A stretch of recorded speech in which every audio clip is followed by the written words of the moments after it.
दे दी और इसकी कोई भी सीमा तय नहीं की गई कि मैं अपने साथ कितने सहकर्मी ले जा सकता हूं। फिर भी सरकार ने मुझे अपने साथ कुछ चुनिंदा लोगों को ही ले जाने को कहा। मैं माधवपुर चेक पोस्ट पर शाम को 4 बजे पहुंचा। जैसे ही हमारी गाड़ी रावी पुल के मध्य में पहुंची, हमें जम्मू कश्मीर पुलिस कर्मी द्वारा रोका गया, जिसने हमें रियासत के मुख्य सचिव का एक आदेश दिनांक 10 मई 1953 थमा दिया कि हम रियासत के अंदर प्रवेश नहीं कर सकते। जब मैंने जाने की जिद की तो आईजी जम्मू कश्मीर पुलिस द्वारा जारी किए गए एक आदेश के अनुसार पीएसए के अंतर्गत हमें गिरफ्तार कर लिया गया, जिसमें यह लिखा था कि हमने पब्लिक सेफ्टी और पीस को हानि पहुंचाने के उद्देश्य से ही काम किया, कर रहे हैं और करने जा रहे हैं। मैं टेकचंद और वैद गुरु तक अपनी जीप पर से नीचे उतर।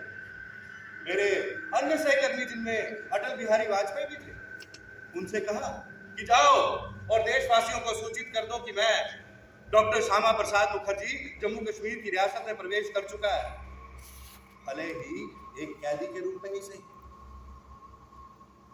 12 मई को मुझे और मेरे 2 अन्य साथियों को कश्मीर के निशात बाग के समीप बनी एक छोटी सी झोपड़ी, जिसे उपजेल का नाम दिया गया था, वहां कैद करके रखा है।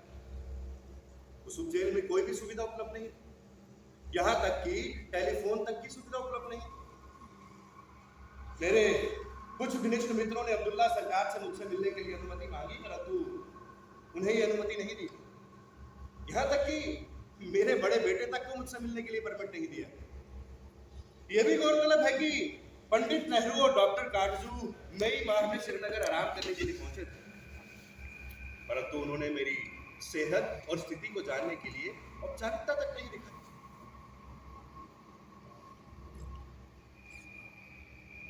19 जून की रात को मुझे तेज बुखार और छाती में बहुत दर्द हुआ। दूसरे दिन डॉक्टर अली जान ने मेरे रोग का निरीक्षण किया और मेरे लिए स्ट्रेप्टोमाइसिन इंजेक्शन निर्धारित किया। मेरे मना करने के बावजूद कि डॉक्टर साहब ये इंजेक्शन मेरे लिए उपयुक्त नहीं है। यहां तक कि मेरी बीमारी के बारे में मेरे परिवार के लोगों तक को सूचित नहीं किया गया। पंडित प्रेमनाथ डोगरा, जिनको जम्मू से श्रीनगर लाया गया था, जो इस आंदोलन को समाप्त करने वाली सारी संभावनाओं पर मुझसे बातचीत करना चाहते थे, क्योंकि बख्शी गुलाम मोहम्मद तो प्रजा परिषद से समझौता चाहते थे।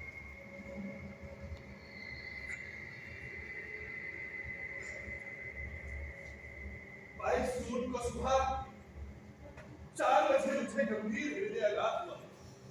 डॉक्टर अली जान सुबह 7:30 बजे पहुंचे और मुझे सरकारी नर्सिंग होम में शिफ्ट करने के लिए कहा गया, जिसकी अनुमति सुबह 11:30 बजे ली गई। अस्पताल 10 मील की दूरी पर था। मुझे पहली मंजिल पर बने कमरे में रखा गया। शाम को त्रिवेदी ने मुझे बताया कि कल मेरी रिहाई सुनिश्चित है, परंतु 23 जून की रात को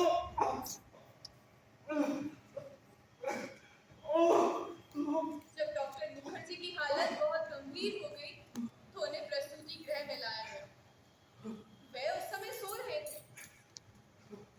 डॉक्टर ने मुझे कहा कि जैसे ही वे जागे उन्हें ये इंजेक्शन दे दें। डॉक्टर ने मुझे एम्प्यूल थमाया और चले गए।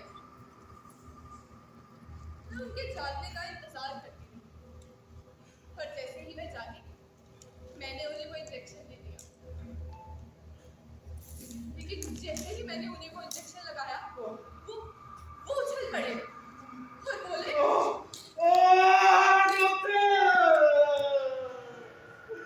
डॉक्टर कौन चल रहा है? डॉक्टर मुझे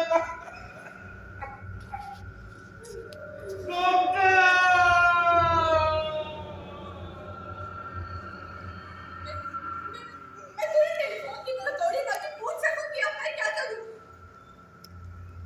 डॉक्टर ने मुझे कहा, चिंता की कोई बात नहीं,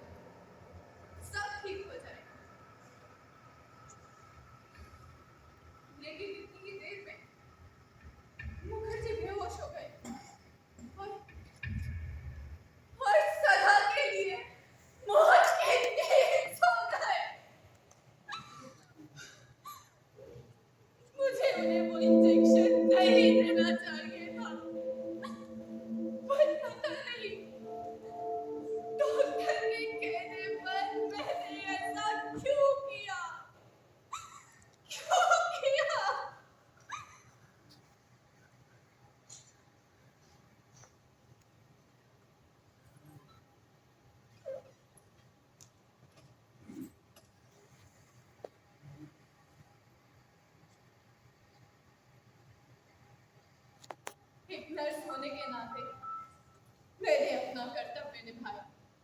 डॉक्टरों ने भी अपना कर्तव्य निभाया।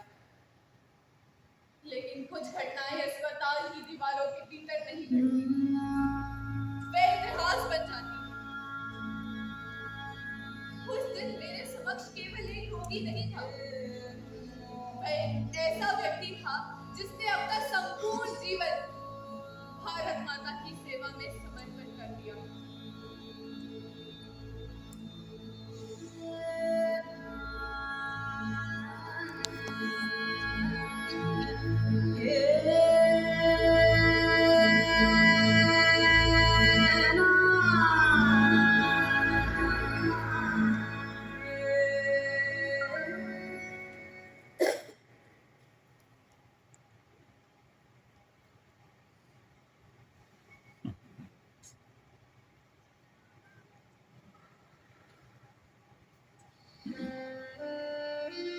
Okay.